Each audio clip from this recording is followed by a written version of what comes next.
ये इनकी ओछी मानसिकता है, चाहे वो नरेंद्र तेली की हुई, चाहे वो अखिलेश अहिर की हुई, चाहे वो राहुल कटवा की हुई, कि सेना, पाकिस्तान, ट्रंप और मध्य प्रदेश के चीफ मिनिस्टर साहब सब मोदी जी के चरणों की कठपुतली है, उनके चरणों की धूल है, उनका चरण स्पर्श करना चाहिए, उसको चाटते रहना चाहिए दिन भर।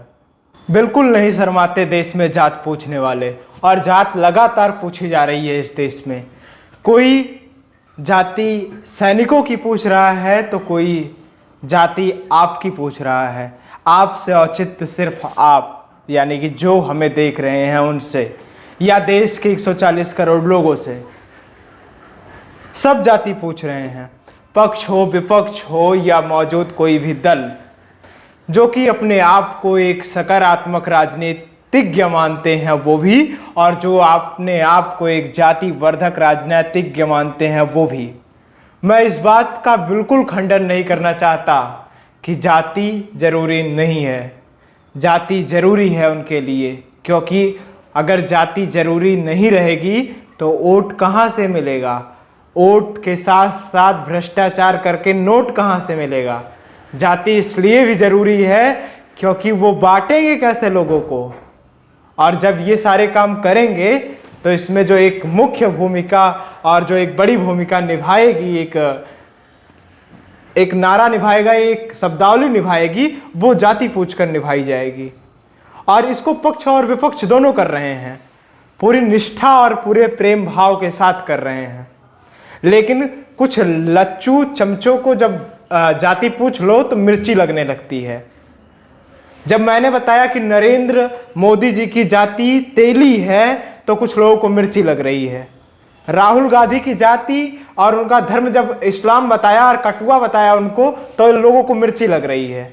इसमें कोई गलती नहीं है। जब आप जाति पूछ रहे हो और जाति, आपको जाति का कॉलम भरना पड़ेगा, तो क्यों आपकी जाति ना पूछी जाए भाई?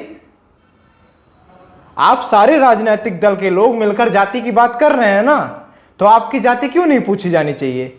बिल्कुल पूछूंगा, और वो संस्था भी पूछेगी जिसके थ्रू आप जातीय जनगणना की बात कर रहे हैं। आपके घर भी जाएगी, वो पूछेगी कि कौन सी जाति के हो, तो नरेंद्र मोदी को अपनी जाति तेली बतानी पड़ेगी, अपना धर्म हिंदू बताना पड़ेगा। राहुल गांधी को अपना धर्म इस्लाम बताना पड़ेगा और जाति कटुआ बतानी पड़ेगी। अखिलेश यादव को अपना धर्म हिंदू और जाति अहिर बतानी पड़ेगी। मायावती को अपना जाति जाटो और धर्म हिंदू बताना पड़ेगा। ये बताना पड़ेगा बिल्कुल। जब जातिगत जनगणना की बात आप लोग संसद से लेकर सड़क तक कर रहे हैं, तो आपको क्यों ऐसा लगता है कि आपकी जाति नहीं पूछी जाएगी? बिल्कुल पूछी जाएगी। और अगर भारत का संविधान आपकी जाति नहीं पूछेगा तो हमें जाति के आधार पर आपको बांटने का अधिकार भी कोई नहीं है। एक बार बात करेंगे कि एक है तो सेफ हैं, दोबारा बात करेंगे कि कौन सी जात के हो, बता रहे हैं कौन सी जात के हैं, लेकिन साथ ही साथ आपकी भी जाति का पता हमें होना जरूरी है, क्योंकि आप हमें जाति और धर्म के आधार पर विभक्त करते रहेंगे। देश के लिए सर्वोच्च बलिदान देने वाले सैनिकों को बार बार खंडित करते रहेंगे, उनका धर्म पूछेंगे, उनकी जाति पूछेंगे, उनका संप्रदाय और उनकी स्थिति पूछेंगे, तो उस पर हम कटाक्ष नहीं करेंगे।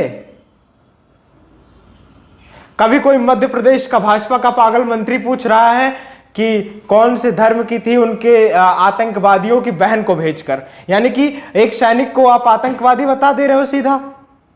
कभी कोई और सांसद राज्यसभा का भाजपा नेता राम गोपाल यादव कह देता है कि भूमिका सिंह जाटो जाति से हैं।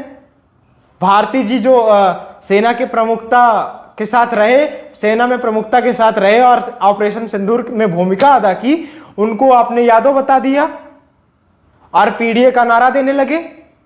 ये सिर्फ हमारी नैतिक जिम्मेदारी है कि हम इस हिसाब से काम करेंगे, हम अपनी जाति बताएंगे।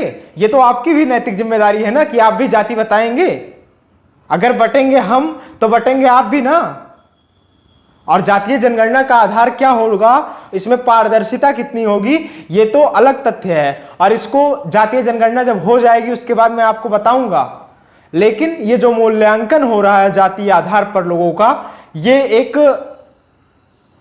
ओछी हुई मानसिकता का परिणाम है, जो कि देश के पक्ष और विपक्ष और सभी राजनीतिक दलों की है। वो आपको किस तरह से जातियों में बांटना चाहते हैं, वो उनकी मानसिकता को स्पष्ट करता है। ये फैसला उनकी मानसिकता को स्पष्ट करता है।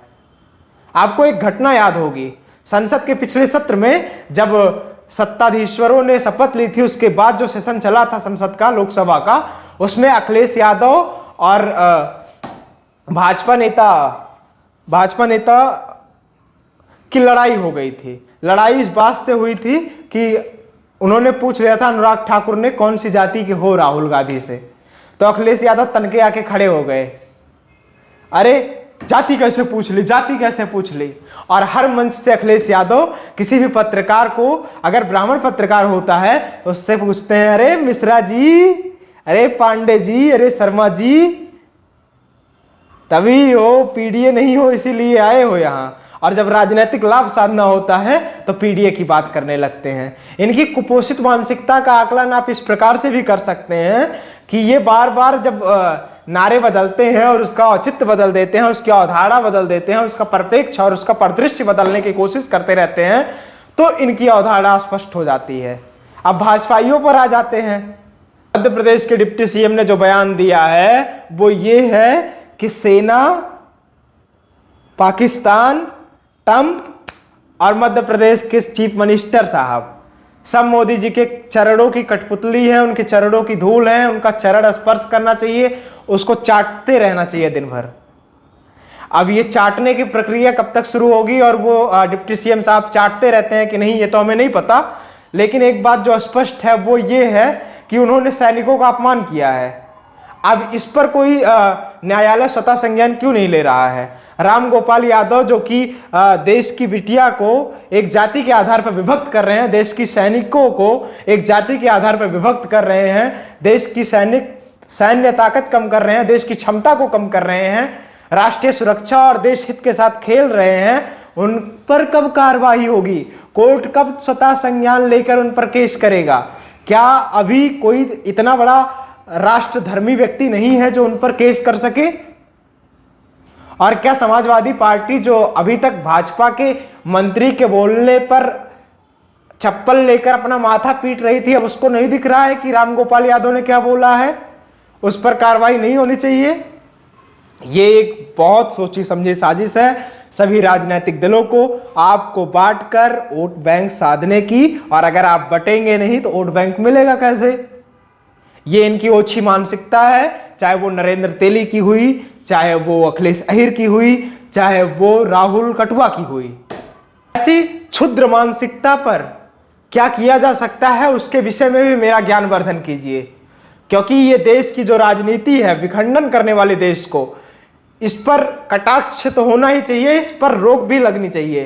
किस हिसाब के लोकतंत्र की बात करते हैं, किस लोकतंत्र की अवधारणा की बात करते हैं? कौन सा लोकतंत्र, कौन सा संविधान और कौन सा फ्रीडम ऑफ स्पीच, कौन सा 19A कौन सा वही पूछता हूं, कौन सा संविधान की फ्रीडम ऑफ स्पीच? कौन सी स्पीच, कौन सा फ्रीडम? कोई कुछ भी बोल देगा, कोई किसी से कुछ भी पूछ लेगा, कोई देश के सैनिकों के बारे में कुछ भी बोल देगा, उनको जाति और धर्म के आधार पर जज किया जाएगा। देश की सेना है, किसी राजनीतिक पार्टी का वोट बैंक नहीं। वो देश की रक्षा करते हैं, देश की सीमाओं की रक्षा करते हैं, तब आप देश के अंदर सुरक्षित हैं। देश की सीमाएं उनकी वजह से सुरक्षित हैं। आप इनकी मानसिकता के विषय में क्या समझते हैं? अपनी राय कमेंट बॉक्स में जरूर दें। विनम्रता के साथ मेरा प्रणाम स्वीकार करिए। मैं गौरव विनायक हूं, आप नेटवर्क भारत देख रहे थे। धन्यवाद।